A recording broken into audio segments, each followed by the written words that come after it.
What comes to your mind when you hear the word ambiguity? Do you prefer living a life full of surprises or the contentment of certainty? How well do you cope with stressful uncertainty? Hello everyone, and welcome to another brand new episode on my channel, Wonder Boho Book Club. Today I'll be discussing the book, Nonsense, The Power of Not Knowing, written by Jamie Holmes. Jamie Holmes is a future tense fellow at New America and a former research coordinator at Harvard University in the Department of Economics. His writing has appeared in the New York Times, the New Yorker, the Atlantic, the New Republic, and Slate, among many other publications. In Nonsense, Holmes has shown how managing ambiguity in our jobs, our relationships, and daily lives is quickly becoming an essential skill, and how we can teach ourselves to get better at it. Filled with illuminating stories, from spy games and doomsday cults to ad campaigns, Nonsense promises to transform the way we conduct business, educate our children, and make decisions. Before moving ahead, please don't forget to subscribe to my channel. Part 1. Why we need surprises in our lives. In a world where everything is becoming more and more predictable, we need surprises. We need to be able to not know what is going to happen next. This will give us the opportunity to have new experiences and meet new people. The human brain is wired for surprises. It needs novelty in order to be happy and stimulated. When we are in a routine, our brain starts looking for something new that it can anticipate with excitement. Having said that, surprises can be both positive and negative. Let's take the example of online shopping. With the global explosion in online shopping, there are many ways to get information about the product before you purchase it. This includes reviews, product descriptions, and live chat with customer service representatives. But what happens when we order something and it doesn't come as expected? Many people experience anxiety and a sense of loss of control over their life when they receive a negative surprise. In fact, negative surprises cause so much anxiety that it's not uncommon for people to panic when they're faced with them. Therefore, it is important to be able to balance surprise and stability in order to achieve the right level of excitement. The key to balancing surprise and stability is through managing your anxiety.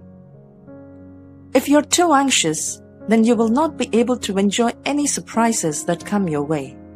On the other hand, if you're bored, then you will not have any stability in your life. Having a good grip on your anxiety ensures that you can experience more pleasures in your life. The benefits of ambiguity are not always obvious. A study by a professor from Stanford University found that when people were told a joke with an ambiguous ending, they laughed more than those who heard the same joke with a clear-cut ending. Likewise, people are more likely to buy lottery tickets when the odds of winning are unclear. On the contrary, ambiguity could become troublesome at times because it can cause us to make poor decisions without fully understanding the consequences. For example, when we are hit with something we didn't know about, we get upset. Our emotional state can change in an instant, and that can lead to bad decisions and even worse outcomes if not addressed immediately. Part 2. How comedians and marketers use ambiguity as a useful tool. Ambiguity is a powerful tool for marketers and comedians alike. For comedians, the humor can be found in the confusion of their audience.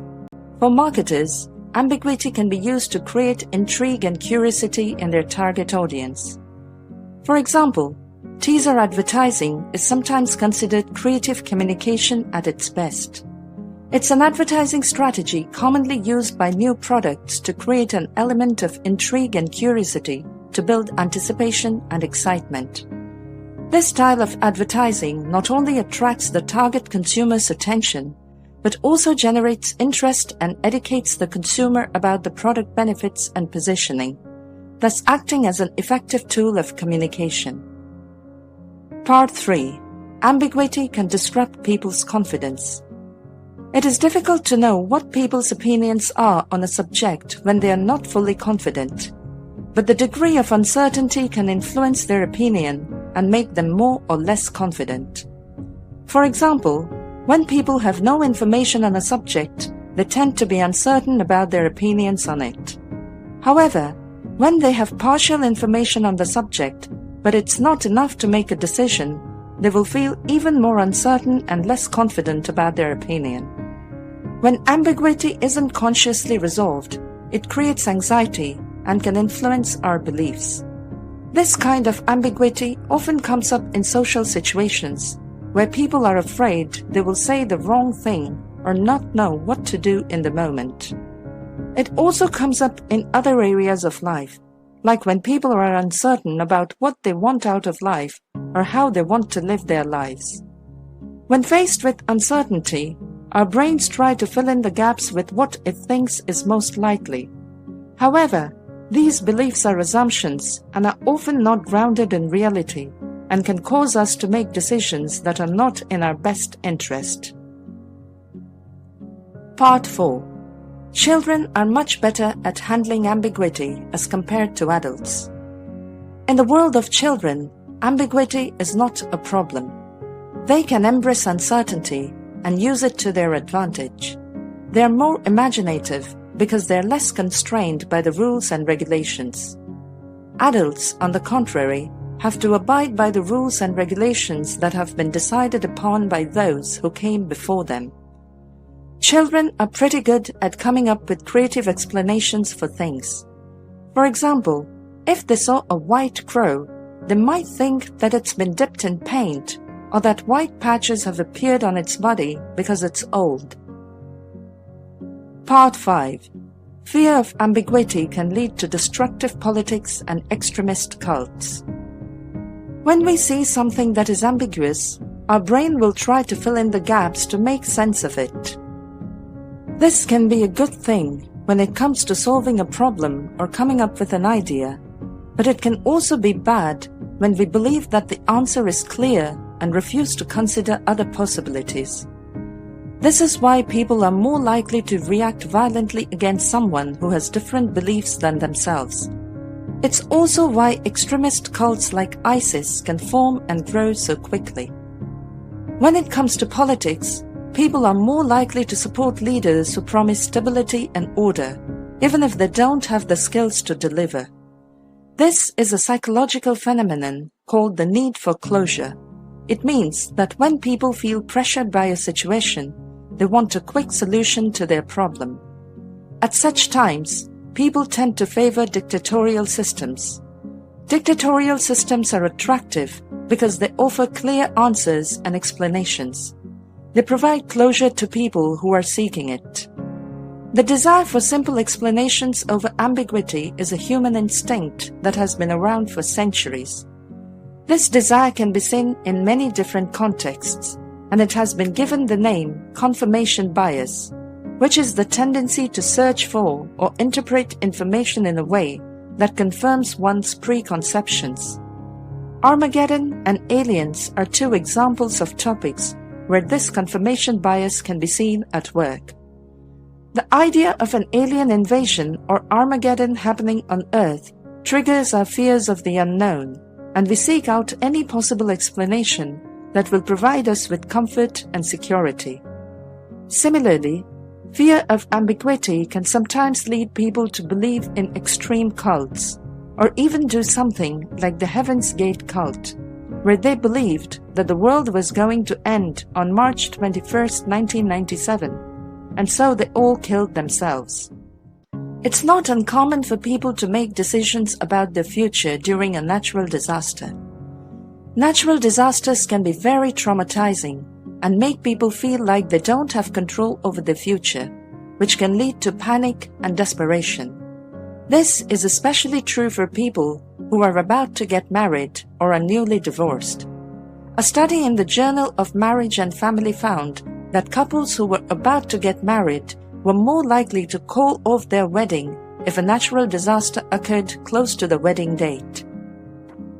The study also found that couples who were already married before the natural disaster happened were more likely to get divorced if they lived in an area affected by it. The decisions that people make during and after a natural disaster are often life-changing, and they can't be reversed easily. Part 6. Dealing with ambiguity in language instruction. The Michel Thomas method is a language teaching method that was developed by the eponymous French language teacher. It is based on the idea that language instruction should be interactive and conversational, not just lecture-based. His method is different from many other language instruction methods because it does not require any written material or textbooks. Instead, the student learns vocabulary and grammar through hearing and speaking the language. The program consists of a series of audio-only lessons in which students are exposed to the spoken language through conversations between two native speakers or between one native speaker and one non-native speaker. The emphasis is on understanding, not memorization. The Michel Thomas method was created in response to the ambiguity in language instruction. Students are often taught to get the answer right or they would be punished. This kind of approach can lead to a lot of anxiety and stress in the classroom. However, if we remove the anxiety of ambiguity in the classroom, language would become much more easy for the students. In the future, students will have more creative freedom in the classroom. This will be achieved by removing their anxiety of ambiguity and providing them with a safe environment to explore their creativity. Some schools are already implementing this idea by giving students a choice of how they want to learn and what they want to learn. For example, some schools allow the students to choose the topics that they want to study for the day or week. These schools also offer project-based learning, where students have a lot of creative freedom in designing their projects and completing them. Part 7. How to deal with ambiguity in high-pressure situations. The ambiguity of a situation can be seen in many forms. It could be the ambiguity of the goal or how to achieve it. It could also be the ambiguity of people's motivations or what they think about the situation. The ability to cope with ambiguity is crucial for success in high-pressure situations, where there is often little or no time to think. It's important to be able to make quick decisions and have the confidence to act on them. Some people might be more suited for this than others. They are often called decision makers and are usually found in senior positions of leadership. Military strategists, for instance, have to cope with a lot of high-pressure ambiguity. They have to make decisions that could affect the lives of many people. In such a situation, it's easy for them to get caught up in their emotions and biases and make decisions that are not objective or logical. AI tools can help strategists think more rationally by providing them with data and insights about the consequences of their actions. This can help them make decisions that are better for everyone involved in the conflict. Concerning negotiations, the ability to deal with stressful ambiguity is an important skill for a professional negotiator. Negotiators need to use their skills in understanding the other party's goals and needs, as well as their own goals and needs. They also need to be able to handle the stress of not knowing how the negotiation will end. Conclusion. We are all born into ambiguity, and we can never escape it. We can only find ways to navigate it more skillfully. Ambiguity is a natural part of the human experience. Some people may even say that it's our shared inheritance as human beings. One of the main reasons why ambiguity is a natural part of the human experience is that it helps us to think creatively and find new ways of doing things. In fact, it's not ambiguity itself, but how we deal with it that defines who we are and what we do. Learning to balance our relationship with ambiguity is something that we should be proud of, because it means that we are constantly challenging ourselves and looking at things from different perspectives, ultimately evolving as human beings. Thank you for watching this episode. Please don't forget to subscribe. Your likes, comments, and shares are highly appreciated. See you soon in our next episode.